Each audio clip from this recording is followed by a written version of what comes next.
Hi, welcome to TekTox and the shenanigans that is this. Wait, you dirtbags were also supposed to say something. Hold on. We're just Nah, leaving you What is hanging. this? You got the initiative, bro. It's all you. Take Yeah. the floor. Go ahead. Oh, jeez. You've got the mic.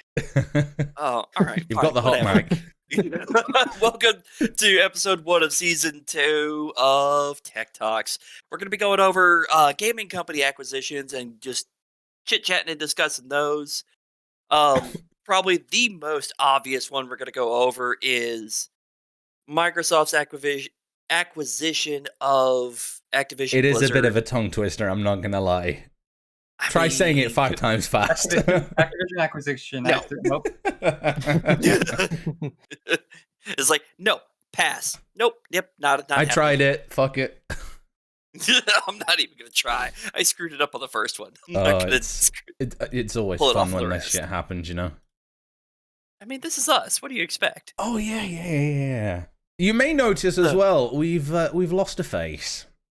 We're going to have to have... We've lost a couple of faces. There's only 4 of us here at the moment. You know what I mean. We We've lost a permanently face lost a permanently from TekTox. In case you guys don't know, our esteemed leader, Dude BDR, decided that he was no longer going to take part in TekTox. So, unfortunately for you guys, you're not going to be able to see his face anymore. Which, You to might some still of pop in you... the chat to troll us, though. Yeah, maybe. It's true. Yeah, I'm waiting for it. I'm not going to lie. I'm waiting for it just to go fuck off. But yeah, we're going to talk about gaming company acquisitions. I'm DJ Costin. With us, we've got Jordan, or Apocalyptic. Hello. You're not going to pass it on? No. No? Okay, then. Fuck you. Next. We're well organized, guys. Next we have Yeah, Adam or Redneck Alcatraz below me. Yo! And then, of course, we also have the Wolf. also known as Everwolf, but my name is of no consequence. I mean, it is, but it isn't. Princess Bride, brother. His legal name is Chris, by the way. Short for Christofferson. Yes, Chris Kidding. Christopherson. No, I have no idea what it's short for. I don't know what it's short for either. Last time I looked, Crisp. it was hiding. Crisp. It was a cold day. It's short for crisp. For crispy bacon. Crispy bacon. Oh, but yeah, anyway. How are we starting this episode? That is the question. Organized. I as mean, fuck. we're gonna Yeah, we're always gonna talk organised. about. I mean, yeah, we're always organized. Yeah, totally. We're never not organized. That's not a thing. We're I just think four let's go guys with the talking most about random obvious. things. Let's go with the most obvious one. Like I said, Microsoft acquiring Activision Blizzard. What's this going to mean? What's the end result going to be? Are the classic Activision Blizzard games going to survive? Is World of Warcraft going to have another weird ass expansion, or is it God. going to die and become World of Warcraft 2? World of Warcraft, the Halo expansion. Oh, Oh God, please no. Microsoft's going to try and grab all that money. I'm not gonna lie, it was funky enough. World of Warcraft, the Diablo expansion. StarCraft was my favorite game for a long time, and it's really weird to boot up the Blizzard launcher and see Call of Duty and Crash Bandicoot right next to fucking StarCraft. That's wild to me. Never would have guessed. Oh, there is definitely some. Ooh, some that would be shit fun. that's gonna Call go. of Duty, the StarCraft expansion. Oh God. Fun fact for you: that's actually the World of Warcraft expansion. No, Candy Crush is the World of Warcraft expansion. Ah, fuck you, right? Yes. That would get me playing it. Meanwhile, they're implementing Forza Horizon physics into Call of Duty for driving. Call of Duty has physics for driving? That's impressive if they're actually doing that. I like that. To be fair, no Forza lie, is that one would of be the interesting. best driving games out of there. Just saying, that is my opinion. If you hate that opinion, there. Too bad. I hate that opinion. I've only played Forza, but I hate that opinion. Oh, then Jordan. I know some people who are serious fans of Forza Horizon. No, It's but not for me, but it's Forza's okay. pretty good. Like I said, I can't have an opinion because I've not really played any other like driving games, but I like Forza. It's good. I'm not as much a fan of the driving game, so I haven't played it. So I I tell you literally what, can't say much about it. Now, if we were going to talk about like, obviously not in this, but like in a different episode, if we're going to get like into like driving games, I do know somebody who would be good on that because he is like a massive, massive, massive fan on driving games. Like it's all he fucking plays. oh, are you on about But Logan? no, Will. Oh, He would well, have he would be able to give you a you know his insight on whether he thinks like Forza's good and what's better and why and blah blah blah. It's like it's all he plays. He's probably playing for some form of driving game right now. Probably. Yeah, We'll message him. Get his butt in here. Not in channel, but I mean in chat. yeah, I think he So has. he can tell us, it's like, yeah, no, this game is trash and driving. This one's great. I don't know which one that is, Wolf. Wolf but got the steering wheel. I don't know which one that is, but I think he has like the most expensive, best one you can get, just because he plays so many driving Now games. the question, Wolf, is: do you have the pedals? Do you have the pedals and do you have the gear stick? They are. I put them. They're underneath the thing over there. I don't want to fuck with it. Because he plays with Okay, like the so gear you do stick and have everything. them. All right. They're Fanatic pedals. I have the pedals and the gear stick, but I rarely use the gear $400 stick pedal. because that's too much for me. It all belonged to my father. I just let it. I just let it auto the gears. Anyway, we're getting slightly off topic now. Yeah, we do that. We've all of a sudden gone from the acquisition, the actual topic, to all of a sudden discussing driving games. Yeah, at least we announced the topic. Okay, that's a start. Yeah, at least we got to the topic. Yeah. Yeah, we did get to the topic before getting. Okay, well, technically, we almost got derailed beforehand, but whatever. I'll hold my hand up. That was my fault for the derailing. But yeah, I yeah. definitely think it's going to be interesting with, especially the Microsoft acquisition, because I think it's going to open up so many doors for some of the smaller games. I think. Well, I'm curious. I mean, this is a concern I've got with any acquisition, because I've seen a lot of them where they buy the company, it's now theirs. They fire half or most of the staff, EA, put in their own, and then we're going to do it our way, EA, and totally wreck the product. Electronic Arts. We're not going to discuss what EA has done to Star Wars. We're not going to discuss They that. grab a company, they That will get derailed. resolve it, and it becomes just EA. Microsoft makes me hopeful. I'm very hopeful for this buyout. Being a big former fan of Blizzard before Activision joined, because I've never really liked Activision beyond the Atari days. But they made some good Atari games, but after that they just started. But what they did with Minecraft makes me hopeful, because when 100%. Microsoft bought out Minecraft, before they did that, Minecraft was seeing frequent updates when Notch was still at the helm. They were updating every few months with new shit. And then Microsoft bought out Mojang, and you didn't see an update for like a year and a half, 2 years, something like that. And when the update finally did come, it was massive. I think it was the combat update where they revamped the entire combat system where you can't just spam a sword. And it really opened up the game like for multiplayer. And I think if they didn't do that, Minecraft wouldn't be nearly as popular as it is with all the mini maps that they've got and all those little like MMO combat arena things that they do. I haven't played them. I just know that they exist. And yeah, I definitely think Microsoft have definitely improved on Minecraft. Like, the thing is, Minecraft was already such a popular game even before Microsoft bought out Mojang. Yep. But they seem to have stepped it up one step further. You know, things like with Bedrock Edition, where you've got the crossplay. You know, things like that. It is, I would say, it's industry leading, because it is pushing the way forward for how games should be. Now, I will say this for Microsoft. I don't think they're going to do the horror stuff that some of the other groups have done, simply because a lot of these Microsoft developing teams and admins seem to have a brain in their head. Yeah, they're not like overseeing the studios. They just kind of buy out the studios so they can have that pie and that profit, and they're not just I mean, that's honestly the smartest. It's the smartest way of doing a buyout. Is if you want that company, you buy the company, but you leave the company, you leave the creative team alone. Yeah, they already have your resources to help it grow. Keep them going, and then you increase the resources to help make it better. Yeah, and the thing is, I know we're specifically talking about gaming company acquisitions of, you know, the last year more specifically, but it's like when Microsoft bought out Mixer.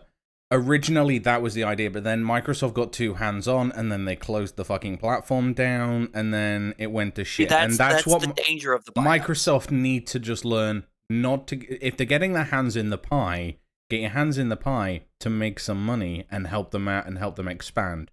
But don't make a major shake-up to the point of, okay, we're closing this fucking thing down now. We're done with it. But I think if you look at that, Microsoft bought Mixer, and Mixer went to the trash pile because the end result of how they 100%. did it. Versus Microsoft bought out Minecraft, and it's working brilliantly. So you've got the two main options of like how buyouts usually go. Of it goes great or it goes to trash. Yeah. And I think if they're paying attention, especially if they're focused on profit margins, taking a thing and turning it great, you increase your profit massively. I think the Take a one thing, thing, and it goes to trash, then you make nothing. yeah, and You I mean, actually incur Microsoft has losses. many different departments, and I think their gaming department does have a brain, like you said, because when they bought out other companies in the past, they don't say, "All right, we own you. This is how it's going to be now. This is what you're going to do. This is how you're going to develop." this is the thing though, Chris, because when Microsoft acquired Mixer, it got dissolved and sort of merged in with the Xbox department as well. So it was run by the gaming side of Microsoft. But you just said it was dissolved, so they probably split Mixer up into a couple of different places. Oh, they did in So you the, didn't in even the have the absolute original end. team. They did in I the don't know absolute much end, about but Mixer. That was just like a Twitch competitor, right? Like a live yeah, stream yeah, yeah. service. It was Yeah. what me and Jordan originated That on. might be Yeah. part of the issue, because that's not something that should be handled by a gaming department. Yeah, 'cause the that's gaming department different has networking. they have and no serving experience cloud. doing that. Well, the main reason why they got the gaming guys involved is because Mixer was always meant to be a gaming streaming platform at its helm. It was like, that is what you're meant to be doing. But it was also Yeah, because but they the wanted to gaming crew- integrate it with the Xbox, etc., like directly built into software on the Xbox, more than, like with Twitch where you got to should be download a handled separate by- app. Yeah, that's why I don't think it was that bad of an idea. Like obviously it didn't work out, but it's not. It shouldn't have been that bad of an idea to let the gaming side of it handle it, really, because yeah, as you said, it was supposed to be Mixer was for gaming. So like, yeah, like you guys know how True. gaming works. So like, you can make this, you can take this project, this Mixer that we've taken, and you can expand it and make it better because through the knowledge Problem- of gaming. I mean, it's not a bad idea. The problem is your gaming department would literally have no experience in streaming software Yeah. because Yeah, that's it's like, not would- what they do. I mean, A that game side So of you'd it, have yeah. to. So Okay, you'd have to game figure studio- out how do you properly integrate instead of just throwing it at them. Go here, this is yours now. Figure it out. Just a game studio in and of itself, if it's a big one and they're making their own game engine, you've got different departments of people who do very different things. You've got programmers who are programming the code of the actual game. You've got programmers who are probably using an entirely different language programming the game engine, which is its own beast and has nothing to do with graphics, and it's all about talking to the hardware and doing algorithms and making functions. Then you've got the graphics department. So if they were going to get involved with the gaming side, they would have only needed like the people who do the low level programming. I mean, when I say that it was, they had it in the gaming side, it was more from the business management aspect. It was owned by Xbox, and from the gaming side. But when it actually came to, the core of who's actually doing like the day-to-day stuff of it, that was all, the staff that they specifically hired to do that job. Okay. Because you'd if they had expect to have literally experience. just gave it to the gaming department going, here, go figure this out, they're not going to know how. I mean, I don't know what catalysted Mixer's failure, but when I think about it, like Amazon's got Could be several Twitch. things. Amazon has web servers all over the planet for rent, for sale, for use. Google has YouTube, and Google has servers all over the planet. Yeah, but so I know does Microsoft with Azure. With what? Yeah, With it- Azure. Azure? That's right.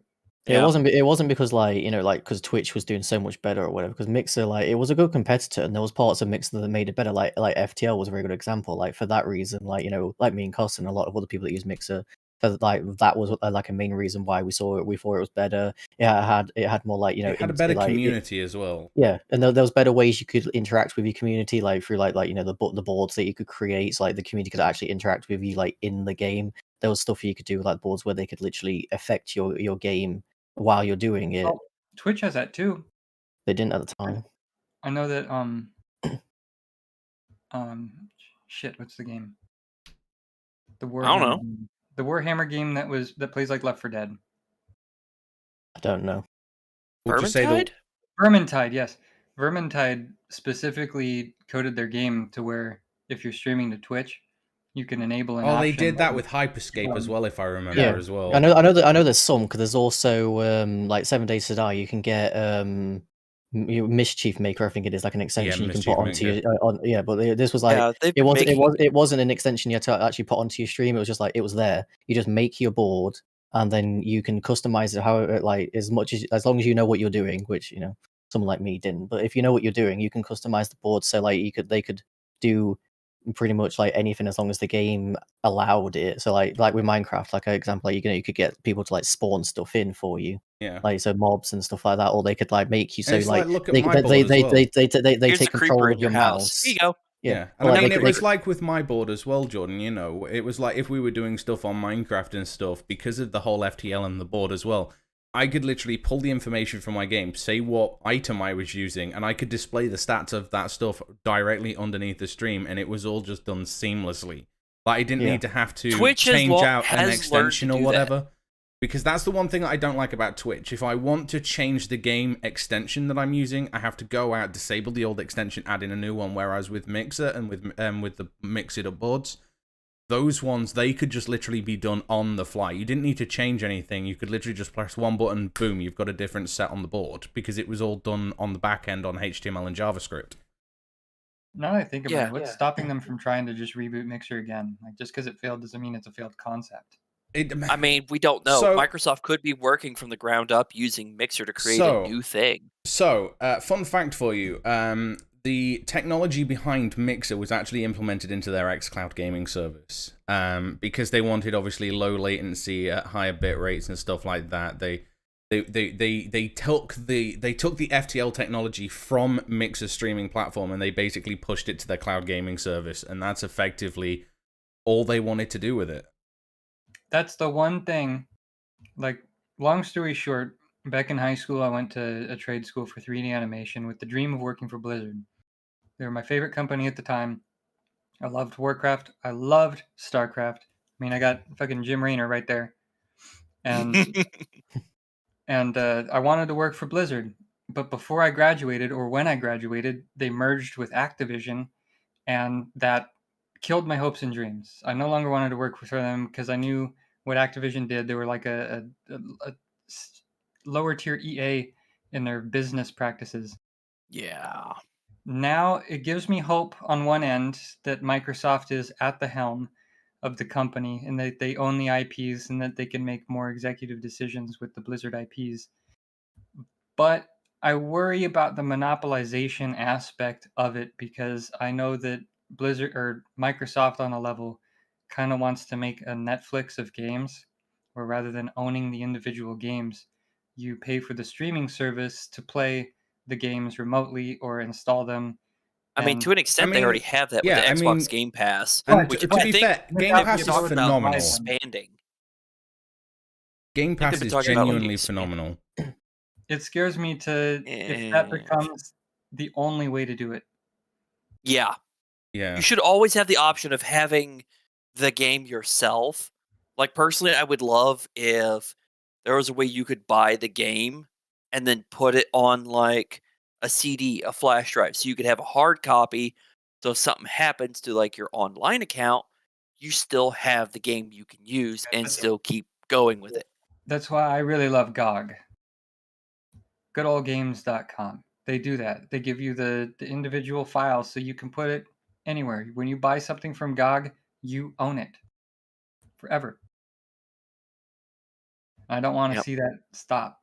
Yeah, that is good. Because that is always a thing I worry. Like, obviously everything's moving digital now, so it's like, I'll buy games. Well, Or you well, lose access to the internet, you're screwed because you don't have Yeah. any of your stuff anymore. Yeah, Yeah, and I mean, it's exactly. like the increasing, threat of hackers and things like that. Was to stop Yep. someone from getting into my Steam account, completely getting me logged out. Boom! Right? I've lost like nearly 2-3 grand's worth of games there just because Yeah. someone's hacked into my account. It's scary. Exactly. Like, think how many games I have on Steam. I know obviously I don't play a lot of it's from Humble Bundle, but still, think how many I have. Like, if my Steam profile goes, boom, Yeah. that's like 5,000 games gone. There Keep was going. I an gotta old, step away for a moment. there's an old interview, or maybe be I don't know how listening. old it is, but there's an interview with Gabe Newell where he said the way to fight pirates isn't to put in all this extra cock blocking stuff to make it harder to pirate, DRM, easy anti-cheat type things. It's to make a product or a service that is good enough that people don't want to pirate. Yeah. And I'll be honest, that's one of the good things about Steam, because I do think Steam, it is a good platform. It's a great platform. It's just obviously it's the whole aspect of not physically owning the game that is just that is the scary part, I think. Yeah, definitely. It depends on the game, I think, because if you were to say put in empty hard drive in your computer with no intent then to install all of your games onto it so that they're there, if it depends on a game to game basis. Some games will work offline forever without problem. Other ones will require you to connect to their online server before they will let you play it, whether you're in offline mode or not. Yeah, and unfortunately, that's down on developer. a lot of the time. That's down on the developer, unfortunately, which it's unfortunately DRM is a big thing, and companies will do whatever they can to make sure that the DRM is, it's done. That's all I can say on that. It's one of those weird things. I'm gonna wait for Adam before I bring up a certain 3-letter thing. But there's a technology out there that is being used for absolutely retarded purposes right now that would actually be pretty powerful in the gaming community if used quote unquote correctly. Yeah. It's ridiculous how many people, because the thing is, it's like even with sites like Steam Unlocked, and things like that. Yeah, you've still got things that are against the DRM protection and that of Steam and stuff, and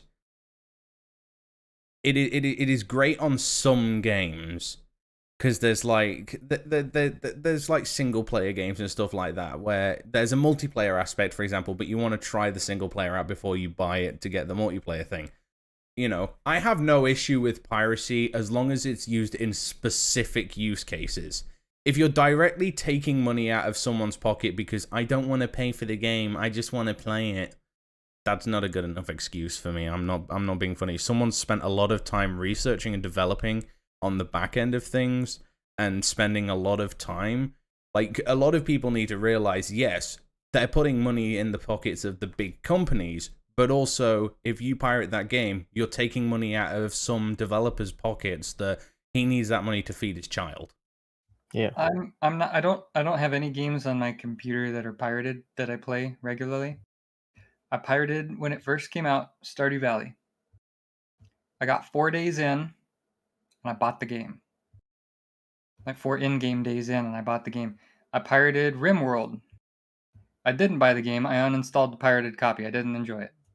If there's no demo for the game, pirating is a good way to demo games if they don't offer a demo. Yeah, like demo. I think demos are the most important. We're just literally doing filler right now until Adam gets back.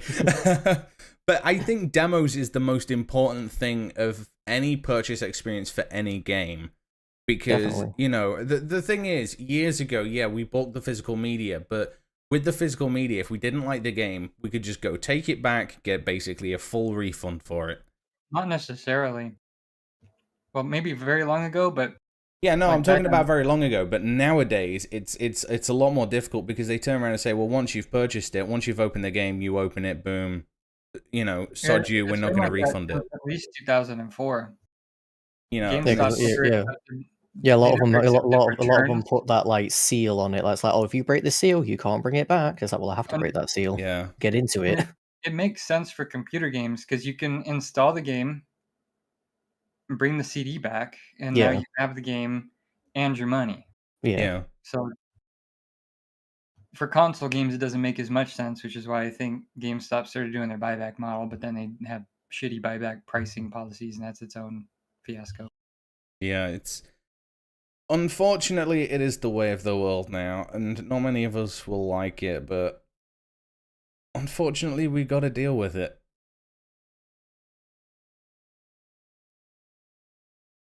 And I think another thing that a lot of people don't seem to understand as well is with counterfeit games as well, you've got that extra risk of getting, malicious code and that on your computer. If you buy the game, not only are you supporting the developers and making sure that you're putting food in people's mouths, but you're also making sure that you've got an official copy that has not been tampered with. It's very easy for one slick file to go in there and just make your computer a C2 bot, command and control bot, where you're part of a botnet now. And if you don't know what a botnet is, that's a good little quick Google search. Educate yourself and protect yourself. Understand that everything you pirate comes with risk. But, if we go, saying it like if you go back to like saying like say when you said like you don't have a problem with like pirating it, depending on like the situation. Like, I'll admit, back in the day, when I was younger, didn't have buttons, I pirated a couple of games, but it was only like little small games, and I was like, yeah, as soon as I get buttons, I'm going to buy the games, and I did every single game that I pirated. I'm the exact same. I then bought, even if I didn't play it afterwards, because like, okay, I've played this now. I don't really have any intentions to go back to it, but because I still really enjoyed the game, and I want to support the developers, I did buy the game. Yeah, exactly. Because at the end of the day, if you enjoy the game, why not buy it? Yeah, sure, it's a 60 quid game, but if you enjoy it, if you think that you might come back to it, that purchase is still going to be worth it. Exactly. There's two games that might not be worth it that I can think of the top of my head. Okay. And that's or maybe three: Euro Truck Simulator, Railroad. I love Euro Truck Simulator too. And The Sims. Oh, and The Sims. I love that. You can buy a new car for the value of buying the game and all of its expansions on winter sale. Well, yeah, you're not wrong, because I'm gonna say Sims have a lot of expansion packs and they are expensive. I was gonna say there's like over 100 expansion packs for Euro Truck Sim 2, I'm pretty sure. I was gonna say with The Sims, I understand that because they do release like a new version of The Sims every so often, and then they release a bunch of new expansion packs and stuff like that. So I understand with that, and I mean, to be fair, it's EA. Who wouldn't pirate an EA game? Let's face it, I don't give a shit. It's EA. But with things like Euro Truck Simulator, fuck me. With ETS, it's more of a case of you buy the game once, but you're not having to buy multiple different versions of the game. You're not having to buy Euro Truck Simulator 1 and then buying all the expansions and then Euro Truck Simulator 2. And the other thing as well is like, yeah, I've bought Euro Truck Simulator and I've bought some of the expansions, but I've only bought the ones that I'm actually interested in. Like, I haven't bothered with the Iberia or Russia fucking expansion packs. I don't care. The world is large enough. And if I'll admit, I have every single one. I'll admit it. I have every single one that they have out. I own them. Yeah, I'm not a fan of EA, but when I think about it, whoever is on that Sims team and is pumping out all these expansions, it's kind of a marvel to me that they can make 30 expansions for a game, and you can pick any number of them and mix and match any number of them, and it doesn't crash the game. Yeah. From a programming standpoint, I find that remarkable that you can. I don't know if the base game has everything in it and you're just checking enabled boxes when you download the DLCs, but the fact that it works no matter how you build it, I just think is pretty amazing. Yeah. It is, yeah. It really is, yeah. Because how many games do we know that when you start throwing stuff or mix matching, they crash? I mean, Lots. original Skyrim was notorious Yeah, for that's the one I was crashing. thinking. That's the one I was thinking of. Yeah, is you put some Well, mods that's on that one, user that bad boy. that's user-made mods, which But, can do that. but yeah, I was You've gonna got say amateurs. mods is obviously different. Yeah, to expansion. Yeah. Yeah. The Sims is All all right. exclusively made in-house, pretty much. All right. Well, if you said something about a 3-letter name or something that you wanted to throw at me, wait till. Yes, I've been listening. Always listening, Mazowski. I have the stream on my phone. Damn it. We need to figure out a way to stop him from watching, boys. Fuck it, let's ban him. Can we get a ban on Redneck Alcatraz, please? Ban him. Big Can I? / online. Okay, then what about my other accounts? I can mute him We'll on get my them all end, but I banned. can't trigger mute him. Ban them all. But yeah, All right. One of my alts is DJ Costin, so you got to ban that one. Fuck. Done it. Apocalyptic as well with a 0 instead of an O. That guy needs to be banned. No, not with Yep. a 0. With a normal O. Apocalyptic. Get him banned off Both. Twitch completely so I No, can have my ban name. both. When in Just- doubt, ban just the both. just the normal. Then I can have my name. No. can I be the scapegoat? You can ban He, me. he doesn't even stream. Ban his account. All right, so yeah, that 3-letter word. When it comes to anti-pirating or at least owning a game, the technology behind NFTs makes that very possible. Oh, can we kick Wolf out, please? Yeah. Jesus. Ban him. Oh. Okay, There's change been a it. Ban bad Wolf. rap about NFTs just because it's been exploited by some Okay, Yeah, I will it's say been- this. The basic concept of NFT is not bad. No, it's not. The what stupid people have shit done with that people are doing with it Yeah, is bad. Oh, yeah. Yeah. people exploiting exploitable people. Like if you've watched the South Park thing, that's the South Park does What a was really the guy good who job about freaked out parodying. because all his monkeys were gone? Because somebody hacked his account because he didn't have any account security and just transferred them all out. And he was Oh. freaking out because he used his life savings to buy it all. The long story short of it, I mean, I'm not a super into it person, so I might be fucking this up one way or another, but I believe the long story short of NFTs is the way the blockchain technology works. Whenever you've got a cryptocurrency and you've got computers around the entire globe that do nothing but crunch the numbers and verify the information, like that's all they're doing is verifying their information against other computers across the globe to make sure everybody's on the same page. So if you've got a record in that blockchain that says, Well, the yes, blockchain this is person essentially owns this game. it's a public registry system that you can't go in and really fiddle with. Yeah, So because once they're it's all verifying registered against as each this other. thing, it's registered as that thing because it's not a centralized computer system. It is thousands and tens of thousands of nodes that are all networked together. So if you want to alter one item, you have to do it on every single node. It's not like I'm going to go hack the Microsoft primary server and it's going to trickle out to all the others, therefore it's all done. Yeah. That's not how blockchain works. Yeah, so So the technology if you were to behind NFTs. a Oh, it would non-fungible definitely token make is it worth it saying, for anti-piracy. Definitely. Yeah, no, I think that would be a much more efficient use of the technology and not the stupidest artwork stuff in existence. I think the best case for NFTs would be if it wasn't adopted, if it wasn't touched by developers or by studios, but only by publishers, because when you buy a game, you're putting that registry in your account. Like if Steam connected with the blockchain or if Steam made its own blockchain, Which they so might. everybody Who knows? who's got a Steam computer, you can like enable it or disable while you're playing games so that you're not cranking your GPU or your CPU at all And you times. have your master access code that is But yours everybody- alone. Everybody who would have Steam would have this blockchain behind it, and it's not used as a cryptocurrency. It's only used for As blockchain a purposes. registry.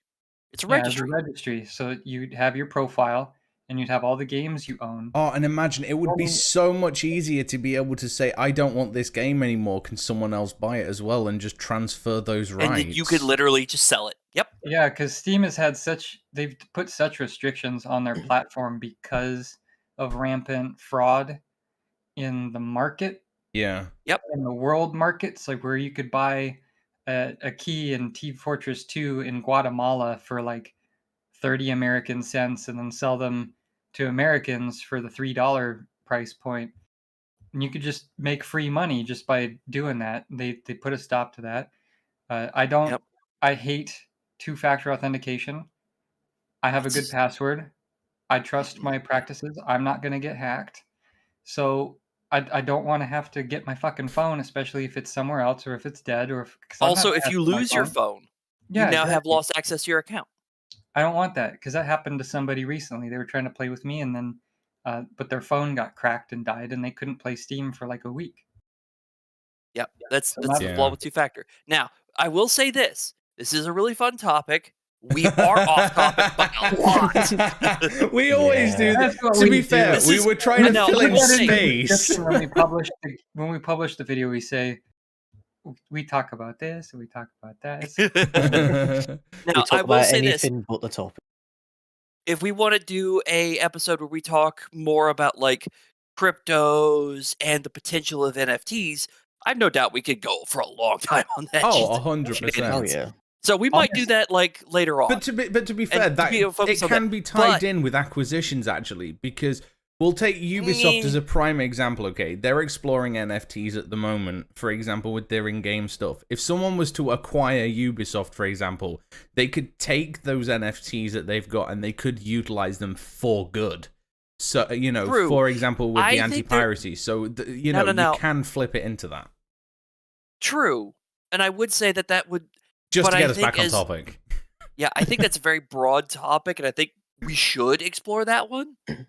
But I think there's so much we can discuss on that. We should make it its own thing. Oh yeah, Before we 100%. might leave actually the do that NFT next week. thing, Before we leave that, I just have one big negative about it, and that's when you've got a password set up to something like a blockchain, there is no centralized server that stores your password. So if you lose your password, You're if you fucked. forget your password, you're You are done. fucked. You're gone. It's You are done. erased. Yes, you are fucked.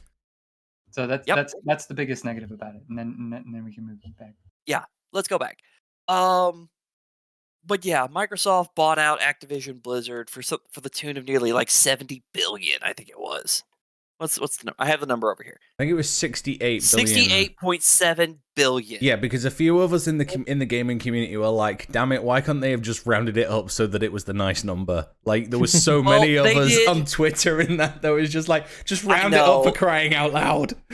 We But they crave did it it. $95 a share, and that's how it ended up at that number. It was Well, it's $95 a 60 share, and then they 68 it just what? 68.7 billion. Oh man, can't even add 420,000 or million to make that. Well, even then it would be 69, but still, yeah. 69 point something. But yeah, Yeah. it's So yeah, they bought it out. So and to bring it back to a point somebody else made earlier, there is great potential that this could turn out great. Now, that being said, with the internal chaos that is Activision Blizzard currently, yeah. Do you know what? I was actually going to mention I that don't earlier. I know- think Microsoft I might don't- actually kick them into shape because of all that. Because I think from the sounds of things on the way that they're going to be doing stuff, when the acquisition's fully gone through in that, current CEO, do you think it's going to still be bye-bye. another year and a half? Yeah, but the current CEO and all that lot, Cody? bye-bye. It's all going to be effectively managed by Microsoft, and everyone else under that is just the original staff. Oh, I'm sorry. none Just of- because none you of the change the staff- CEO is not going to change your internal staffing situation or how the None of- departments work. None of the Blizzard staff, or at least very, very few of the Blizzard staff, are original Blizzard staff. Yeah, no, the original Yeah. ones are all gone already. They've all What? been given You the know what boot I mean, or though. driven out. It's Yeah, the why current staffing. this buyout makes me hopeful because in the very beginning, like I've watched extensive videos about the development behind Warcraft, the original Warcraft, Warcraft 2, and StarCraft. And some of the alpha footage of StarCraft was just way different from what the game is. Mhm. And they go over their development process, and they're like, the core of Blizzard's development process on a game at the time was, is it fun? Yeah. If we're going to put in a mechanic into the game, is it fun? That's the question you answer, whether you put it in or you don't. Is it fun? I mean, I played World of Warcraft release of when Wrath of the Lich King came out, I played that, and I enjoyed it. I very much did. And I did some shenanigans in that I later found out I shouldn't have been able to do, because I'm like, wait, you're not supposed to do this as like a stealth mode game at certain points and sneak into places that you're 4 territories into the Alliance zones as Horde, and you shouldn't be there in the first place. I'm like, oops. Oh well. Oh, dear me. Yeah, a lot of the original Warcraft or World of Warcraft was just very fun. I think the game. I haven't played the game in gosh, 10 I years. played Wrath on and off throughout the entire expansion. Towards the end of Wrath, they had made a lot of changes, so there's a lot of like in-game mechanics that were completely different from like launch of Wrath. There were some mechanics in the beginning that were awesome and I loved, because you had so much customization options. If you want to do some weird ass character builds, you could. But by the time Wrath ended and Kata was rolling out, or Cataclysm, I mean, um, those mechanics were gone. They'd been purged. It's hard They'd to been say. removed from the game completely, or they'd been so dumbed down that, oh, you want to do this? Sorry, that's not possible.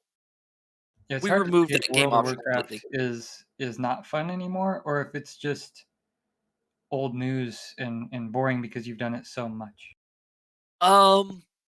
No, because I know people who still continue to play World of Warcraft.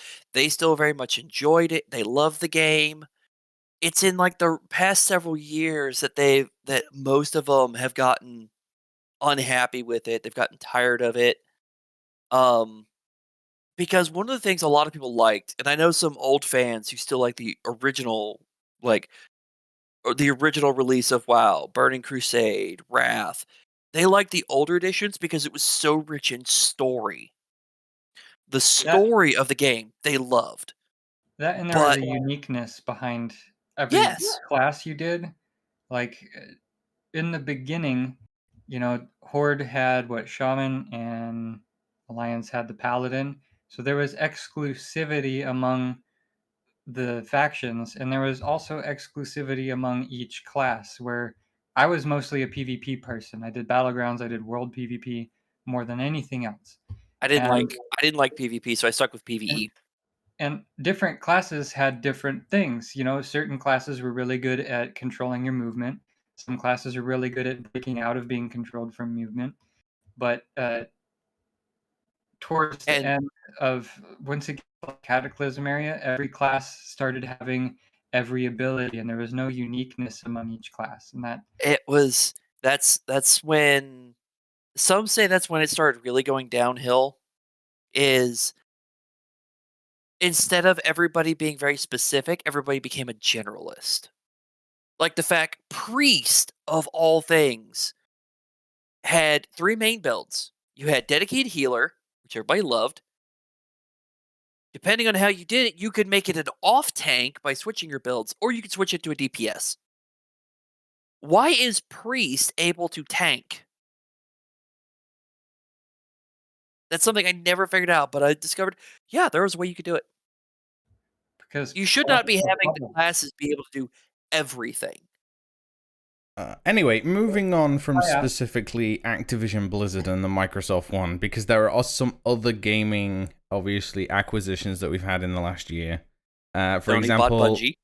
Yes, Sony with their Bungie, Take-Two Interactive buying out Zynga, which Zynga made mobile games on like Facebook and stuff. Yeah, Zynga at the very beginning was pretty okay, but they started getting really deep into like the bullshit and pay to play kind of Yeah, I thing. was gonna say Yeah.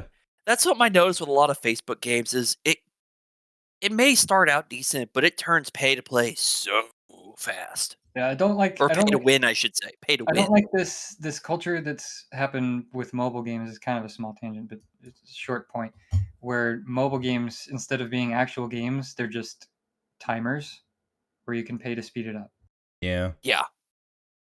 But yeah, we've got the Bungie acquisition from Sony. What else have we got as well? That one's also going to be interesting. Bungie's been Sony's gonna do doing with whatever it. it can to not get owned by Microsoft. But Bungie cannot be its own company anymore.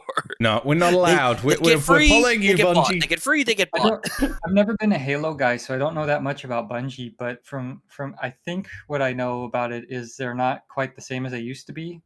No. I mean, look at Destiny. declining over I'm time. not being funny, okay? Destiny, okay, the first one was an alright game, okay? But the second one just felt so much like a fucking money grab. Like, they released a fucking game. They released a collector's edition. You paid like £120 or whatever the fucking $180 or whatever it equates to, okay? You spend that much on the collector's edition, okay? The game gets to you. It's fucking unfinished, and the whole community go all up in arms. It takes them a year to push out any sort of fix. No, I will say this. That's the new standard for games. Haven't you realized that, Austin? Unfortunately, it is. They'll What- release a what- they'll release a game to you unfinished, and then But be Bungie like, are "Oh, doing unfinished it more look, and he's more in- often. if you want it fixed, you have to wait or buy this like add-on DLC, whatever that will Yeah, fix it." That's mostly like an investor's thing, or the upper management is like, hey. we But need it's to get still this out becoming an because- industry standard. You've got Yeah. they're spending AAA so much titles, money. some of the biggest games coming out that people, they look at and they go, this is going to be awesome. I really want this. And then it ends up massively delayed because, like you said, the investors, the executives CD are Projekt telling Red. your Sorry. Battlefield 2040, whatever that is. Battlefield 2042, Cyberpunk Cyberpunk 2077. Fallout 76 was Fallout it? 72. Yeah, such a curse but word. okay. Elden Ring. This is where we need to clarify something here for you, Jordan, okay? Bethesda always release buggy games. Sorry, they're not buggy Well, games, yeah. they're just heavily featured games. Well, what was that other one? Unfinished. What was that other one that was Well, complete he already mentioned trash? Destiny 2. It had so much hype, Oh, and then it was trash, and then it took them like a year or whatever to bring in No Man's Sky. Yeah, that's a good one. Like, it's decent now. I've been told by a lot of people that I know that play it, but like when it came out, like there was just nothing, and so many people were just so angry about it. I think the problem is they're spending too much money in the development that they need to get it out to break even to get the black. That ink was in the book. definitely the issue with Cyberpunk 2077. They just wanted to get that game out because they'd already I spent will say so this. long on it and spent so much money on For it. Cyberpunk, it was, in many ways, what they were trying to do was a very ambitious undertaking with it. Oh, 100%. So that was going to be a very complicated game from the start, and I think a lot of your initial investors and executives didn't realize how such an ambitious game will take so long Yeah, to finish. I think the game industry could learn a little bit about the movie industry because typically movies cost a lot of fucking money and Yep. they don't release until they're done. Until Yep. the cutting room floor is full of everything, all the clips, all the snips, all the 3D department has done all of their shit. SFX has done all of their shit. Then they pump It out is a not good movie, released until it is a complete and finished product. because if you put out a Because shit they know you movie, get And if one it's shot. and if Make it's money. shit, the community will bully you into making it right. They- Sonic. Sonic. Sonic never even hit the finishing floor before it was bullied into getting fixed. That was Sonic. like your early trailer release, and there was such a huge uproar. They were like, "Okay, we did bad. We I gotta go enjoyed fix the it." movie, but you can tell, at least I can, being like a guy who does 3D, that the Sonic model was not fully finished just because of the way yeah. that he melded in the scene. Like they didn't do all the filters and the shadow casts quite perfectly. They just know, a wanted to little get a bit less. trailer out. That was their prime thing. They just wanted to get a trailer out so that they could test the water and see what people thought, but also talking so about they could get finished people product. hyped for the upcoming movie Yeah, as it's well. a hype. Trailers are hype generators, and to Yeah. keep interest in it. I need help here because I can't. Other than Sea of Thieves, what other games are exclusively made by the Microsoft Games studio?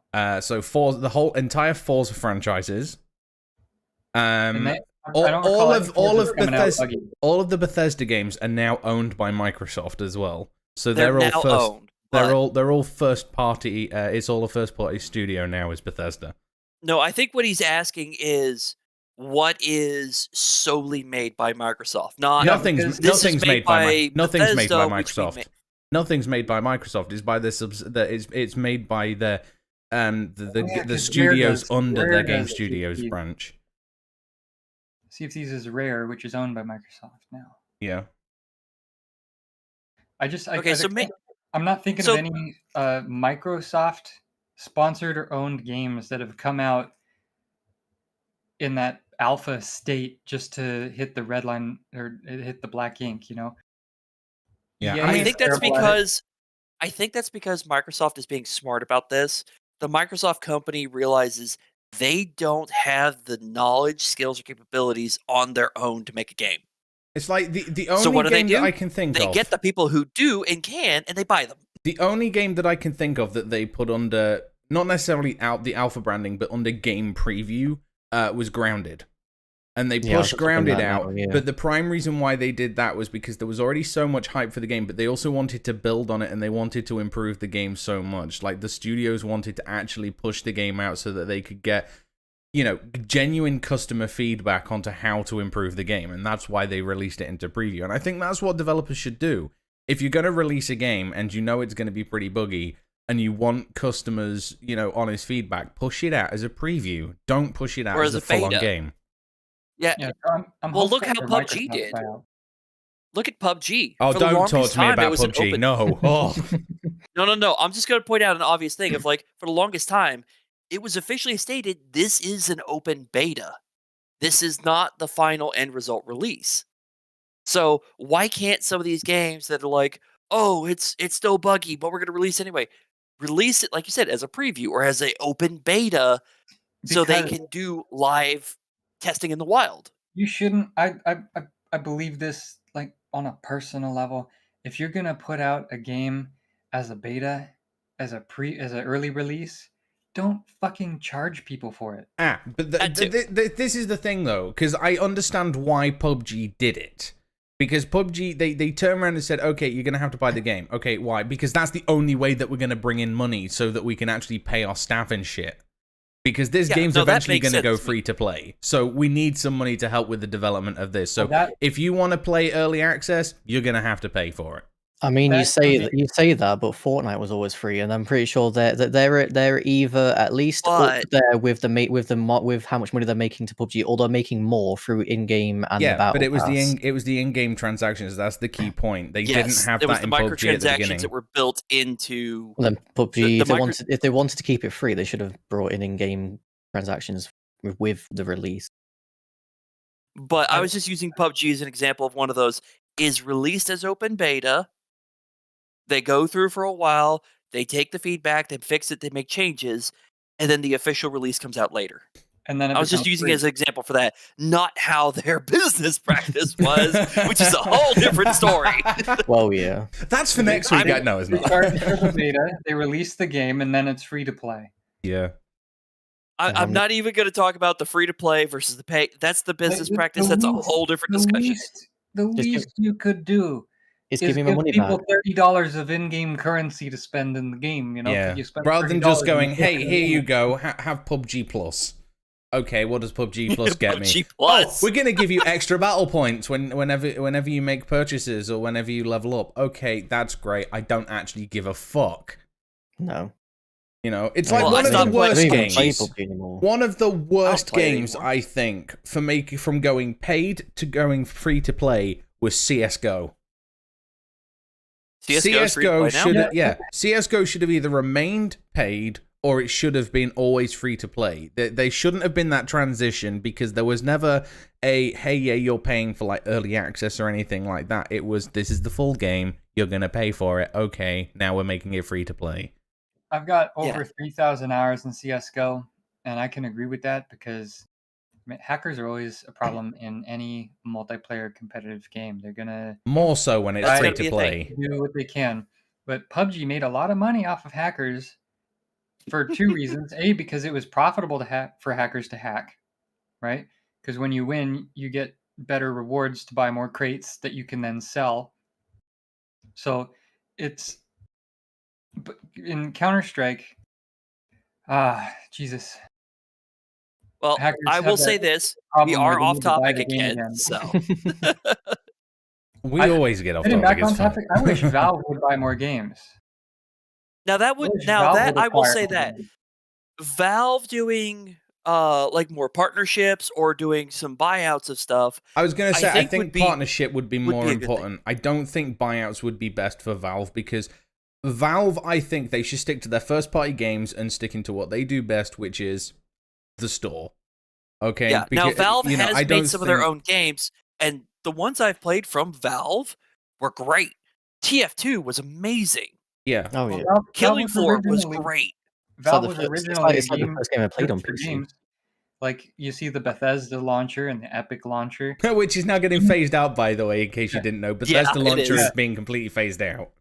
Steam made their launcher just for their own games, and it just happens that they had a good idea very early on, and everybody else jumped on the boat. Well, actually, Steam in its inception was in many ways based off of Xfire. Because if you look at how Steam started, they weren't originally a store. They were a communications platform. Yeah. They were chat and all of that, which Xfire did first, but Steam did it better, so everybody migrated there, and then they started with their store, which is when it went absolutely insane and became what it is now. And I think this is also one of the reasons why Epic Games is becoming so much popular as well, because they already had the player base thanks to Fortnite, and then they introduced the store, and then people were like, hey, yeah, okay, well, I've already got this launcher, may as well see what they got. And then they throw in, obviously, the free indie games and things like that every week, and it's now, the one thing I will... There's one thing about Epic that I don't... Actually, there's multiple, but I'm just going to mention this one, is exclusivity. Yeah. This is exclusively Epic's only. I don't like, for the gaming community, exclusiveness. Why can't we have it on other platforms? I don't like the fact that they've moved Rocket League over to Epic and you can only buy it from Epic now, and it's absolutely fucking ridiculous. Yeah, I mean, I don't like when people do it, but it does make sense because obviously it's being like, hey, you have to come to us, and then you come to them, and then you're using their stuff, and then you might use their stuff more because like, oh well, I'm already on. Like you said, I'm already on Epic. I'll check to see what more there is. Jordan, how many games have you bought from Epic in the last year? I'm not saying it works for everybody. I'm just saying this is why they do it. I get why they do it. I don't buy... The only reason why people use the Epic launcher is to launch Fortnite or to get the free fucking games. That is literally the only reason why people use the Epic launcher. Because I always forget to check the free games. But yeah, I'm saying that is why I use it. Yeah, just for the free games, and when you make me play Fortnite every once in a blue moon. I'm saying that from a business standpoint, that's why I get it makes sense. I don't like the exclusivity either, but I get that's why they do it. There are two views on the business standpoint for that. The first is from Epic's side. If they make it exclusive, that means you have to come to them. That works great for them. The part that I think is a mistake is for the developer side. So let's say you've got this small indie company. They develop their game. They want to market it. And Epic approaches them, goes, we'll offer you an exclusive contract. You can only deal through us for this. In exchange, you get blah. It's a for small companies starting up, that's an amazing amount that they could make. The problem is later down the road, they are now locked into a contract and they have nothing they can do about it. Versus if they do a partnership and go, we'll sell through Steam, we'll sell through Epics, we'll sell through here. That's 3 sources of potential revenue instead of you can only go through Epic. Yeah, that's kind of practice that will encourage bad games to do that contract, because if you make a shit game, right? You know your game is complete, but it's not fun, or it's not complete and it's crap. If Epic comes to you and says, hey, we will guarantee you this revenue if you go just through us, and you say, all right, so I'm going to lose like 80% of my potential customer base because most people don't want to download another fucking launcher, but I guarantee my company, $10 million or something. You weigh the pros and the cons and you do that, and then all of a sudden the Epic store is flooded with bullshit because they saw this opportunity for guaranteed money and they took it just for the guaranteed money. The thing is, as well, most people are moving to the Epic Games launcher. Like, for example, with well, that's another big acquisition as well, the fact that Epic Games bought Psyonix, within the last 2 years. That was another big acquisition. But it's the fact that Epic Games, they've offered such a lower percentage that they take on all revenue made through their platform, which is why they're so much more appealing, which is why more people are starting to use them now. Because, what is it? I think I think it's 30% or 35%, I can't remember, but Epic only take like 20%. Which, 10% to some people, it may not seem a lot, but when you're stacking millions and millions of dollars of revenue a year, that 10% can mean a lot. 10% of 10% 10,000 is only $1,000. 10% of 10 million. Yeah, Yeah. 10% of 10 million is $1 million, but you gotta weigh the user base. Like people Yep. like me, I've been using Steam for a long time. Steam has a very vast array of things. When I see another game and I install it through Steam and it's like, hey, you need to launch it through our launcher after Steam, I refund the fucking game. I don't want to deal with your bullshit. I don't want to deal with your DRM. I don't want to deal with your extra installs, your extra drivers, your extra .NET frameworks. I don't want it on my fucking machine. What Yep. if your store goes down? What if your servers go down? What if you go bankrupt and I can no longer access this game in the future because the DRM servers don't exist? Yeah. Yep. I've actually got a If- couple of games. I actually have a game on my shelf over here. I can't And play anymore. Beyond I that, legit I'll can't be- play the game. I have a physical copy. I cannot play it. you look at how many millions of people use something like Steam and how many people use Epic, and those numbers are skewed. So where you're gaining a 10% net profit on your sales through Epic, if you're selling to 50% less people, you're not actually making a net gain. The only other net thing gain is- you're making is if you're doing that exclusive. The other thing Right. to also think about for a lot of those companies, it would be, what does your actual contracts entail? Because you're looking at, it's like, yes, here's your raw numbers of profit. One takes 30%, one takes 20 or 35 and 25. That's all well and good. What is the rest of the catch that is the contract?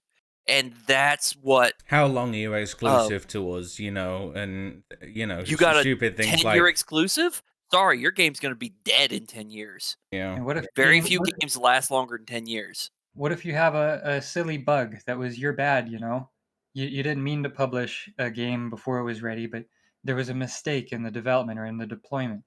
And something happens with your game that you released it with an exclusive, and it turns out people didn't like it because this bug really fucked with it.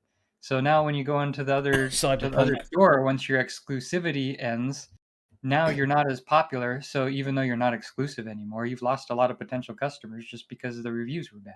The thing is... And then also, you mentioned customer base. There's a lot of people who use Steam and don't use Epic. Yeah. A lot And of the people thing who is, use I Epic like- and don't use Steam. I So- like the whole open, the open plan with things like games, because it's like, we'll take Cyberpunk 2077 as a prime example, okay? You download their game. You download the base game through Steam, okay? But when you actually open the game, it launches the GOG launcher.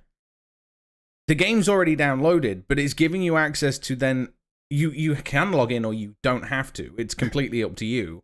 I typically don't because I don't give a shit about that. But then you have that option to be able to go, okay, yeah, sure, I'll check out this launcher. I'll click it. Or if you're like, nah, I don't give a shit, you just literally click one extra button and it just takes you straight into the game. Like, Nah, fam. Moving on. And that's the thing. I like it when they're more open like that because it means then not only are there's a little bit of advertisement there for a different launcher, but also it's a lot more open in the sense of you can then choose what launchers your games run through. Yep. I don't have need to that download flexibility. the GOG launcher to run Cyberpunk 2077. I can just run it straight through Steam. That's great. What I don't like is when I go and buy something like The Division 2 from Steam, or when I go and buy it from Epic Games, and then I have to end up with Ubisoft Connect launcher to even play the fucking game. Yeah. Or if you get like Apex Legends through Steam and you have to get the Origin launcher also. Yeah, if I'm logged into my Steam and I bought a game with my profile with my money and I launch the game and it says, "Hey, you need to create an account here," that's an instant refund. No, Yeah. I don't care how fucking fun your game is. I'm not doing that. I think, Yeah. I'll be honest, there are some exceptions to that, I think. Games like Warframe, for example, okay, where a lot of that, the reason why they have a third-party thing is because they have their own servers that have, like, mobile apps and things like that. That's fair enough. but at least make it optional. Bless you. Thanks. Yeah, bless you, John. But yeah, at least Good make job it. on the mic mute. But yeah, at least make it an optional thing. Don't Yeah. force us to have to sign up for an account if we don't want to.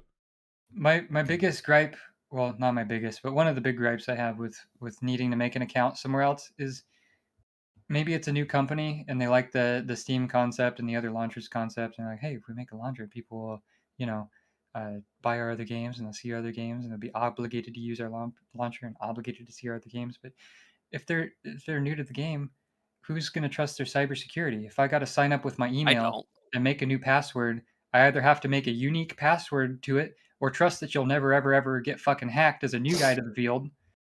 And they'll have my password to my email, which might connect to other things, unless I've made unique passwords for fucking everything. Which Yeah. And then most you've people got don't. 50,000 passwords that you have to constantly remember or keep a written list of. All right, Yeah, it's a nightmare. But yeah, going back to the topic. Okay, so the next point is: should many acquisitions be blocked? Okay, I have two opinions on this, and I think they're on both sides. So, I always have a fear of megacorps and monopolies. Monopoly, I think, is blatantly obvious as to what that one is. Megacorp is one company getting so big they own a huge chunk of the infrastructure. Look at how big Amazon is Yeah. and all the stuff they're connected. Google. Microsoft is getting to that point if they're not already there. So I have a big concern of megacorps owning like huge swaths and chunks of the industry. Because that means you've got like 2-3 companies owning 80% of the industry. Well, it's Yeah. already Look kinda at like Meta. that. I mean, you pretty much already have that with Microsoft, Tencent, Sony, and one or two others. They pretty much own most of it anyway. And Meta as Without- well, with things like Instagram, Facebook, WhatsApp. Without Even talking about buying the gaming Oculus and side. stuff. Without getting political at all, right? Which is hard to do when I bring this up. But it's already to that point where big corporations own so much that if somebody has an opinion that somebody who has power doesn't like, you can be removed from the internet. You can be blocked from PayPal. You can be blocked from Amazon, so you can't host your website. You can be blocked from Google, so you can't host your website. Where they're like, If you're blocked on Google, you're blocked on YouTube, and it just filters down. It is So very I don't easy, like megacorps. Yeah, Don't like them. I never have. So that's why I think the constant buyouts is a bad thing. Now, on the flip side, I think some of the buyouts are a good thing. Because in the case of, like, Microsoft and the colossal mess that is Activision Blizzard right now, you have an outside company going in going, all right, you guys cannot figure your own mess out. You can't get yourself out of the hole that you dug yourself into that you're insisting on digging deeper. We're going to bail you out. We're going to clean everything up, and we're going to get you back to normal. So stuff like that, Yeah, or you've saving got like grace. Yeah. Yeah, or that you've got like 5 small studios that they're like 20 people each, like super small studios. They get bought by a medium-sized company and all integrated. They now have funding and access to other developers, other programmers, artists to be able to do more. Did CD Projekt Red ever have any kind of merger acquisition, or was it just an indie team? I think they did. I think they weren't acquired by somebody, but I think they acquired somebody else. I think they acquired someone else, because I know that the big thing that was going on with Cyberpunk was all of them major shareholders were like, fuck you, and started suing CD Projekt Red because of Cyberpunk. Yeah. The company has no plans to entertain any acquisition talks. That was stated by the president of CD Projekt in November 2021, stating they are not for sale. So, but I think in the past they have acquired a couple of people. Yeah. Like they acquired the studio behind Drake Hollow. So they've acquired, I think, some small studios, but they are unwilling to allow themselves to be acquired. Yeah, I might be wrong about this, but I think CD Projekt Red's first game was The Witcher 1. I believe so. And it was a very... Let me look. I loved the story of the game, but the actual gameplay left me very wanting, where I didn't get too far before I had to drop it because I bought it in a bundle with 2 and 3. So the actual gameplay was pretty raw, where combat was just click at the right time to continue your combo, and there was no nuance about it. And Witcher 3 is not like, but is closer to Dark Souls in its combat, where you have to dodge and roll, and there's different moves and different ways that you can go about each fight. But I don't know if they acquired other places or if they just grew naturally through putting out a They've good acquired product and some getting good smaller sales. games. They've acquired some smaller games over the year. Some not games, studios, smaller studios over the years. So that But they- that I would credit as good buyouts, you know, because it's an indie company that makes Yes. some money, and then they're able to grow. And they And like I grab said, some I smaller like team. the like a medium-sized company or studio buying up some of the smaller ones because it gives those smaller studios a chance. They have a chance to now get more funding, better access to equipment, technology, Infrastructure.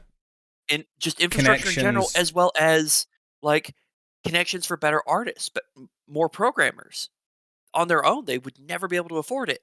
As part of something like CD Projekt Red, they could, Yeah. but you're not at megacorp level where you've got a executive making $50 million a year telling you who makes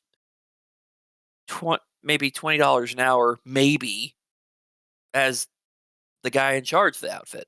I'll be honest. I like going back to what we were talking about obviously should they be blocked, blah blah. Yeah. In some cases, I think no, because we'll take a look at Microsoft as a prime example. The reason why they purchased the studios is it's not necessarily for them to go ahead. Well, it is part and part in them making money, but they don't really want to delve their hand into actually making the games.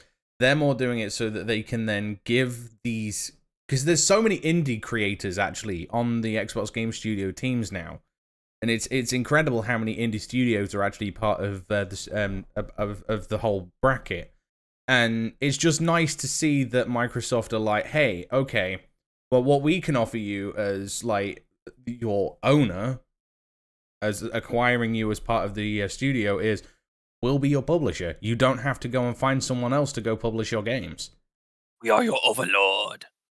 And I do like that because Microsoft has an established publishing network. They can publish games that not only on their own platforms, but they've got connections through with Steam, for example. They've got connections with even Epic Games. You know, they've even got connections with Sony on getting some of the games out on Sony's platform as well, which some of these indie developers won't have access to normally, because they'll just be like, okay, well, now we're going to have to go through a third-party company where we're going to have to pay them even more money in order to get on these platforms. Now, I will say this.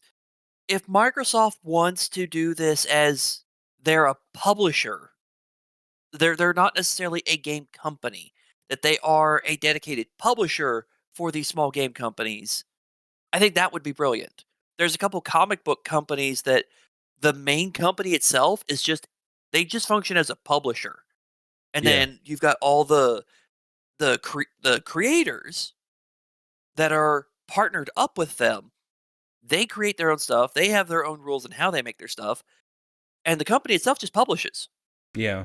Now, if Microsoft wants to take that aspect, I think that would be fine. I still don't like the fact it's a megacorp doing it. That brings me back to my early gripe, which was the games as a service and not as something you own, you know? This new culture that's popping up of you will own nothing and you will be happy. What is your take on it, Jordan? You've been awful quiet over there. we'll get your 5 cents for a moment. My 5 cents ain't worth 5 cents. All right, well, I'll give you 10 cents for it instead. Give us your 5 sterling. Give us your 2 cents then. My 2 cents. I mean, up until before we mentioned it, last we're going to be like, okay, what's the topic? Because I didn't really hear of like gaming acquisition, so I didn't know what it meant. I didn't know obviously of like like companies buying companies, so I didn't hear a big acquisition. So like, so before that, being if you asked me like, do you think acquisition should be banned? I'd be like, I don't know. But like in the aspect of like should game companies be allowed to buy others? Like as like Costin said, like there's pros and cons to it. Like it depends what they do it for, in my opinion. If they're just doing it as a money grab, then yeah, they shouldn't be. But yeah, if it's for the like whole monopolistic sort yeah, of, yeah. yeah, but if they actually want to, actually help, like you said, like small indie companies to make it easier for them to get their shit out there, so they can grow and they can profit, and then yeah, then sure, it's not a bad thing. It's all depends, in my opinion, on like what the reason behind them to do it. If they're just doing it as like, oh, I want more money and we want less competitors, so we're the big dogs, we're the ones that get all the revenue, and we've got no competition whatsoever, then no, they shouldn't be allowed to do it. That's not fair. This is where I will give Microsoft credit where credit is due. Like, I don't care about Microsoft as the entire megacorp. I'm talking specifically the gaming division and Xbox here. Because how they're handling that? Because what some people seem to forget about Microsoft is, imagine Microsoft as the parent company, Xbox is the subsidiary. Xbox is completely separate. Microsoft is just the parent company of it. And with these Xbox these isn't a department; it is a literal subsidiary company, I believe. Yeah, and with the fact that it's Xbox that are making these acquisitions and stuff, because that's something that a lot of people don't understand as well. It's Xbox that are making the acquisitions, not technically Microsoft. It's weird. But the whole focus point of, like, for example, Phil Spencer, a chief executive for Xbox. Okay, his main goal is to try and get as many games out there to gamers. Like, he doesn't care too much about making a buck and putting money in his pocket. I mean, sure, I'm sure he doesn't mind it. I mean, I'm pretty sure if we all got paid his salary, we wouldn't mind it. But he really does care about the gamer and the developers at the core of Xbox. And like, he's made so many changes to Xbox's infrastructure that actually allow for more indie developers to be able to come and publish on their platform. Like, even if they're not even affiliated with Microsoft, they can easily publish to the Microsoft store because of this connection that they've got, because of how Phil Spencer's worked with the Xbox team. Oh, wow. I just found something that I find interesting, and it answers a couple questions that have been asked earlier. For CD Projekt Red, their first game was in fact The Witcher. That was the first game they came out with, released in 2007. I didn't know this, but GOG is owned by CD Projekt. And in fact, they're the ones who started GOG. Mm-hmm. They're the ones who created that entire thing, and the whole intent for that was them. They didn't buy it; they created it. And that's something I didn't realize. You learn something new every day. Mm-hmm. Every day's a school day. The day you Chris stop is lost for words there. He doesn't know what to say. He's like, what? What they did with Cyberpunk didn't impress me, but I mean, GOG is a great thing. Yeah. It's like, I'm conflicted now. You made a shit game, but you made a good launcher. What the fuck? Well, not to mention all the legal stuff that has to go into the back end of GOG. Oh yeah, 100%. I got the new computer because my old computer shit the bucket. It finally did it. Back in November. So I bought a new computer, and one of the first things I did was install Steam, and I installed GOG because I want to play my old games still. Might and Magic 6, one of my favorite RPGs. It's really I have Might and Magic 4 on the shelf over here.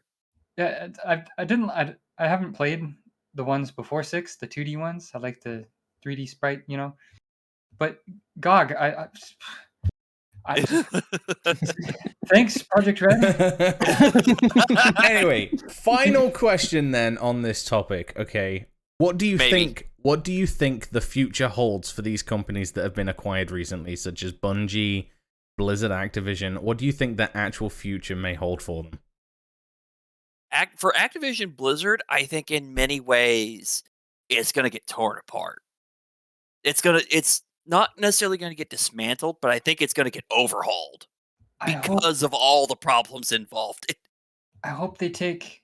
I need to hold my mouse to talk, but I hope they take the Activision and the Blizzard, and they take the Activision and they put it in the trash, and they take the Blizzard and they restore it to its former glory, and they polish it up, and they find new people who are passionate about the industry. And see, that's what I mean by like rebuild it, reform it, reformat it.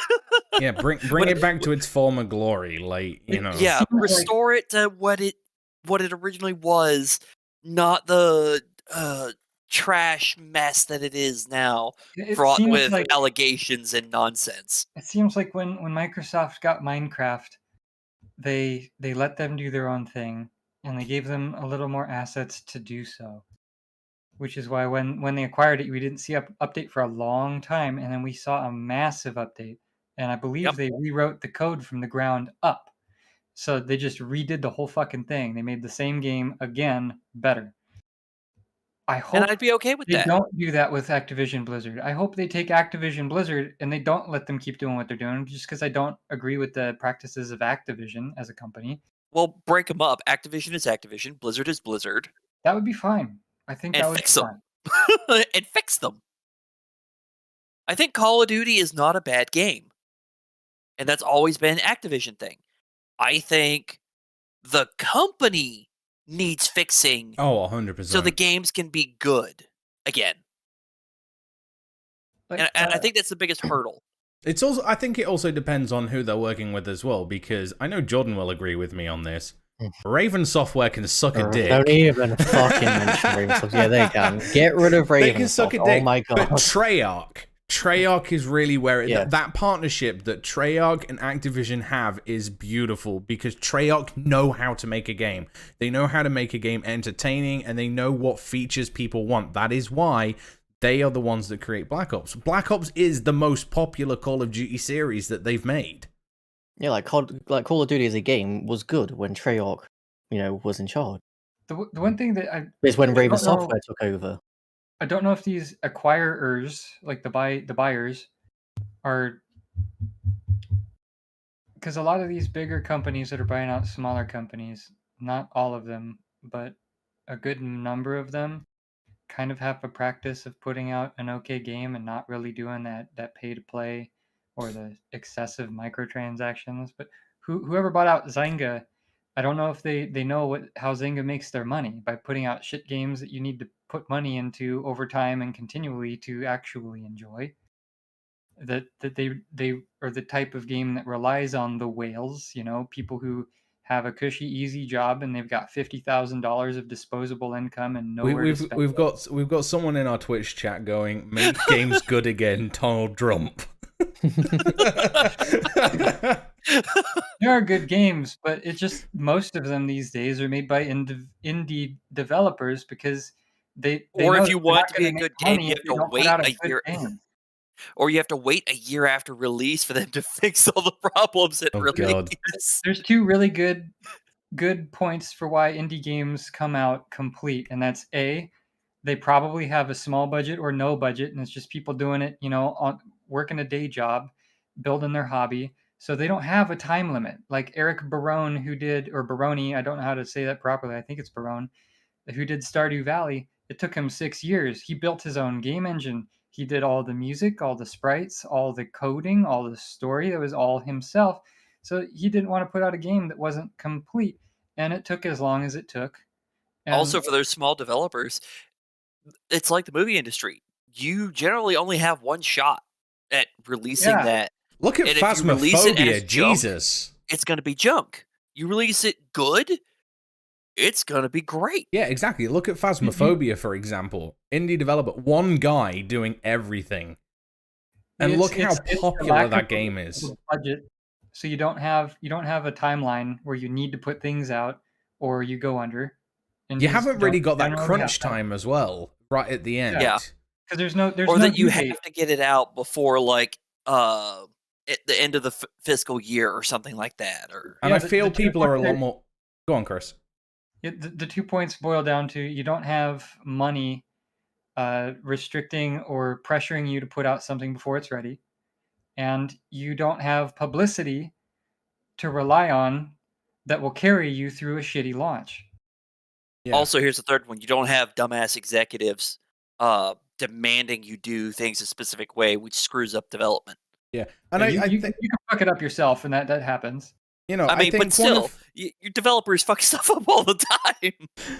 But I think one of the big things as well is with the much smaller developers as well, or the single guys that create the games. Like for example, look at Phasmophobia. Okay, he had an absolute amazing passion for that game. Like he's done so much. Like it is an incredible game. I'm not a fan of it because I'm not really a fan of that genre, but it is an incredible game. Person. You know, I mean, you can still appreciate it. I'm not a horror fan, but I love that game. Like, it scares the shit out of me, but I enjoy it. Like, yeah, especially when you do it in VR, and I go, "Hey, Jordan, shut the fuck up, you." It makes my computer cook the room at high settings, and it's a good computer, so it's not well optimized. But I mean, the game works. Yeah, as you said, like it was one guy, and just look at let's say how big the game is, and like how much the game has changed, like from like when it first got released to now. But like I know some was people saying, who are hardcore fans of Stardew Valley. I mean, she loves that game.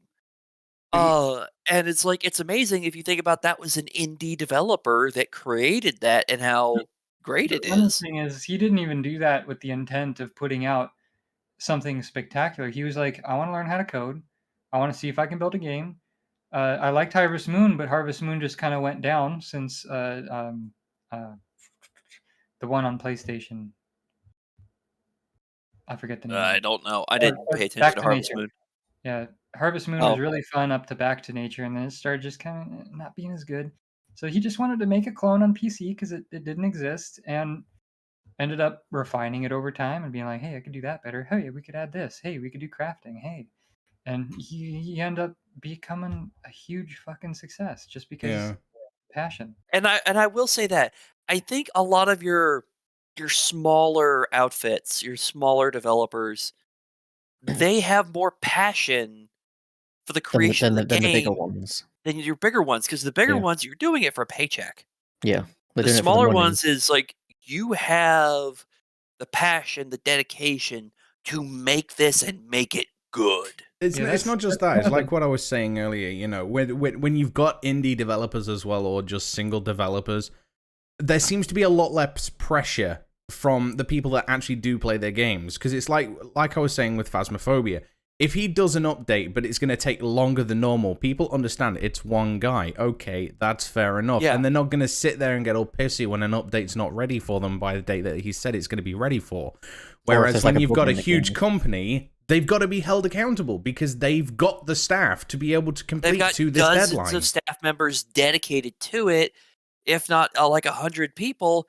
Versus your small outfits, you've got less than 10 usually. It's accountability. If someone's off sick, you've got someone else who can do the job. Like, if you've got one developer, if he's sick, like Phasmophobia, if the main guy is down sick, ain't nothing happening. I think there's a big list of pros and cons, a huge list of pros and cons with buyouts, because I don't think it was a buyout or if it was a partnership with Diablo 2 and Diablo and Blizzard North. Because Blizzard North was a different company, and they had the main guy of Blizzard North, the director. Didn't they eventually get acquired by Blizzard completely? I think they got shut down, or they left. I think they got dissolved into it. I think it just got rolled all into one. Because I've seen that happen. They acquire a studio, then they essentially dissolve the studio and just shift everything over and drop it into their own stuff. So I think after Diablo 1, they didn't want to do Diablo 2. They wanted to do like a football game or a sports game for a console or something. And then they were asked to do Diablo 2, and it ended up being a huge hit. But after that, I don't think they merged. I think they just dissolved, basically. Yeah. It's possible. There's more than a few studios that more than a buyout, because I don't think there was an acquirement, but Blizzard was, given the directions to Blizzard North on what to do. They were puppeteering to a degree. Maybe they were like a subsidiary. Oh. Discord? Seems to be going. He No, just That- stream's that's fun. gone for me. No, Oh. no. It was Discord. Discord just decided to go, hey, yeah, I'm gonna restart now. Oh no, yeah, it's just black. She left. Never mind. Okay, I was gonna say we are black screened. What's going on? Yeah, There we no, go. Discord Austin, just you told me this wouldn't happen. Discord for some reason just decided to Audio-only restart. I podcast. don't know why. Sorry, Chris. I tried so hard not to get the Discord logos or the buttons or anything coming up on the recording, but oh well. We're going minimalist. You're getting it It's as fine. it is. We can edit that out. This is the Fuck! game. There it is. Oh, There it is. what the fuck? Okay, I literally just pressed one button on my keyboard. I'm having great technical glitches today. Yeah. TekTox crew with the TekTox issues. Yeah. With the tech issues. Hey, to be fair though, I will give credit where credit's due. Okay, the streams actually held up this entire time, which I'm surprised considering I'm streaming to both Twitch and YouTube Yeah, at the exact same time. We're dual streamer or simulcast streaming to Twitch and YouTube. I've been watching the numbers. It currently shows like 5 viewers on Twitch, 3 on YouTube, which is it's Yeah. held fairly steady at that. Now, how much of that is us? I mean, Oh, the statistics for YouTube isn't that accurate. It says we started 3 minutes ago on YouTube to me. Oh, no, that won't update until you refresh the page. I was going to say, mine says Oh, started streaming less than 1 minute ago. Yeah, no, that particular number I've noticed will not change unless you refresh the page. Yeah. Okay. Anyway, Because the do only we thing have that actively changes is the watching nows, the likes, and all that. do we have any final thoughts on gaming acquisitions before we close out this episode? There's a lot of Not gray area really. for final thoughts. I think. There's a lot of I think Wolf summed it up best. There's a lot of pros and cons for acquisitions, and it can go good, it can go bad. How it's going to end up, we may never know until after it's said and done for an acquisition. Yeah. So there's no real good answer for is it good, is it bad. It I depends think- on the management's decisions. It depends on if they keep the team and their Yeah. creative directors, if they want to attach strings to the company and become the new puppet masters, if they gut the company and let half the people go and put in their own guys or hire new. It depends that's- why I they don't do it And why and how. and how. Yeah. Don't forget the how. Yeah. How. You got some I'm sure there's people who, like, if I worked for Blizzard at the time, as soon as I caught wind that Activision was doing a merger with Blizzard, I would have started looking for other places. I would have left on my own volition. Yeah. Now that is a potential thing for an acquisition that we didn't cover at all. And that is a lot of these staff members for some of these companies may have left due to decisions by the execs, like you said, with the merger of Activision Blizzard. With Microsoft now acquiring this, if they split Activision and Blizzard up into two pieces, could potentially some of the old Blizzard staff want to come back? Well, I know that a lot of the OGs have made their own company called Dream something or something Dream or Open Door. Or I think they're based in Texas now, but they're working on their own thing. A lot of the old OGs, like from the 90s. I don't think they'll come back because they have the resources, the knowledge, the power to do their own thing, and the freedom to do it. Hmm. Regarding Activision, I mean, the Blizzard launcher has already been kind of integrated with Activision's games. You can buy Call of Duty right next to World of Warcraft. The buttons Yeah. are right there next to each other. So I don't know if the split is viable unless they just dissolve the Blizzard launcher, which would do things to the BattleNet because it's like its own communication platform. To a Yeah. degree, even though it is pretty basic and pretty raw. It's Notorious Studios. I just looked it up. Notorious. All Notorious employees previously worked on World of Warcraft, including the two co-founders. Of World of Warcraft, but the OG Blizzard guys, I swear. I don't know where they're at. This is just the OG WoW team. Which it's possible they may have split and developed like the WoW team did their own. A lot of the some of the Dream old Engine. core Blizzard did their own. So it could actually be two or three companies. The OG CEO of Blizzard, Mike Morhaime, well, not Trent Blizzard, but Mike Morhaime launched Dreamhaven. Yeah, so these guys are just, And they Secret said, Door. screw you, Blizzard, we're making our own. Dreamhaven, Moonshot, and Secret Door is where a lot of the Blizzard OGs are now. Yeah, and I the haven't heard OG team anything about of them doing WoW something is now Notorious Studios. I hope they make a new MMO, and I hope it's fun because WoW haven't- 2. I haven't seen an MMO that really grabs me like on the level where I wanted to play WoW. There was one a long time ago that I encountered and I fell in love with, and it was a Korean one. Arcade? 2 Moons. And I mean long time ago, I'm talking like 12, 15 years ago. But it had launcher problems. The game was great, but the launcher was what had problems. And eventually it became unplayable because the launcher was so unreliable. At least for me. Anyway, I think that's it for today's episode. I mean, we've been running. We've been running for a while it's been now. An hour 40. We're closing in on our 2-hour time that we kind of set for ourselves. It's like we're gonna go about 2 hours. 140 is not bad. Yeah. Because For all the derailing that happened. Our topic today Right. boils down to the gaming industry, I think, as a whole. Acquisitions is a big chunk of it, but mostly we talked a lot about the gaming industry, as a whole, pros and cons of acquisitions, decisions, corporate decisions.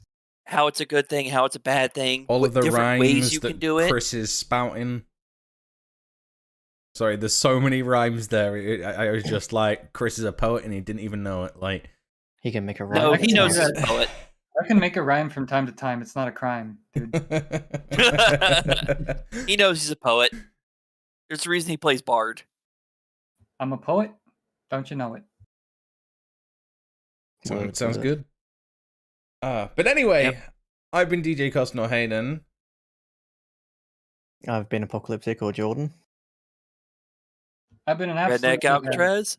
Oh, I don't know where you're pointing because I don't know what you're how this compared I to don't know mine. what he's doing.